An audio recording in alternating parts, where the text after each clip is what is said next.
कधीच नाही चुकणार तुमचे फेवरेट टीव्ही शोज झी5 सोबत, तेही एकदम फ्री।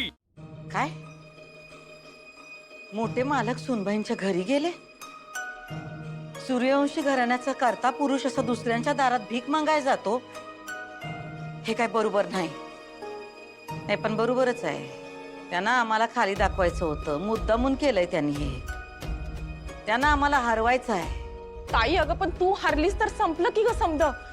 तरी ताई मोठे मालक मला मगाशी म्हणले का सुनबाई या घरात आल्यावर ते आपल्याला या घरातून हाकलणार, आपल्याला भीक मागायला लावणार। ताई ताई अगं तुझ्या साम्राज्याला आग लावायची त्यासनी। मी काय म्हणते ताई, 2 येळचं गिळायला मिळते, गप गिळावान पडून राहावं की त्यांनी।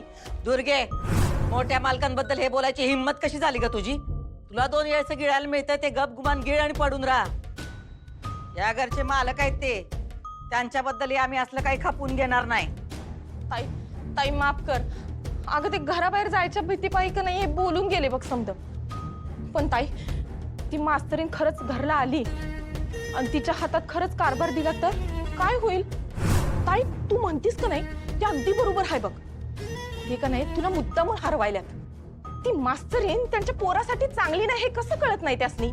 खरंच मोठ्या मालकांनी तिला या घरला आणलं तर खेळ खल्लास ताई। काय खेळ खलास होत नाही। अगं पण ताई ती मास्तरीन अधिपती समोर येऊन तिनं जर का रडारड केली आणि म्हणली का म्या पोटुशी हाय, तर मग अधिपती तर पागळणारच की ग। आता आपल्या बायकोच्या पोटात आपलं बाळ हाय म्हणल्यावर ते तिला जवळ करणारच, ते तिला अंजारणार गोंजारणार। मग ताई अगं मग संपलं की ग समद? नाही दुर्गे, संपलं तर त्यांचं नातं आहे, आम्हीच संपवलंय ती।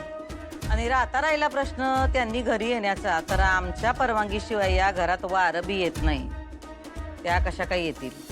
पण ताई मोठ्या मालकांनी तिला हाताला धरून घरला आणलं तर? त्याच हाताला धरून आम्ही त्यांना घराबाहेर काढू। आणि मग अधिपती? अधिपतींचं तू आमच्यावर सोड ग, त्यांच्या वागण्यातून त्यांनी दाखवलंच आहे ते कोणाच्या बाजूने आहेत ते। आणि सुनबाईंना आम्ही जेवढं ओळखतो त्यालाही स्वाभिमानी आहेत, नाही यायच्या त्या। आणि जरी कोडग्यावानी आल्या या घरात परत, तरी त्यांना येथे काही बी किंमत मिळायची नाही। मान वर करून गेल त्यानं व मान खाली घालून राहावं लागल इकडं। ताई म्या काय म्हणते, तू एकदा मोठ्या मालकांशी बोल की आता सटवीला घरला आणू नका म्हणून। ते ऐकणारातले असते तर काय हवं होतं?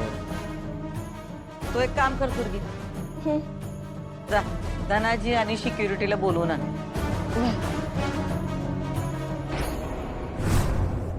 आणि अधिपती नाहीच आला तर? असं या जन्मात तरी होणार नाही बाबा। तुला वाटतं ना असं? मला खात्री आहे। पण अक्षरा, तू त्या भुवनेश्वरीला ओळखत नाहीस। बाबा मला अधिपतींशी संसार करायचा आहे, त्यासाठी भुवनेश्वरी मॅडमना ओळखण्याची काय गरज आहे? अक्षरा, ती तुमचा संसार मोडण्याचा पुन्हा पुन्हा प्रयत्न करत राहणार। करू देत, संसार माझा आहे बाबा, माझ्या मर्जीशिवाय नाही मोडू शकत त्या। झी5 ॲप डाउनलोड करा आणि पहा सर्व एपिसोड्स एकदम फ्री।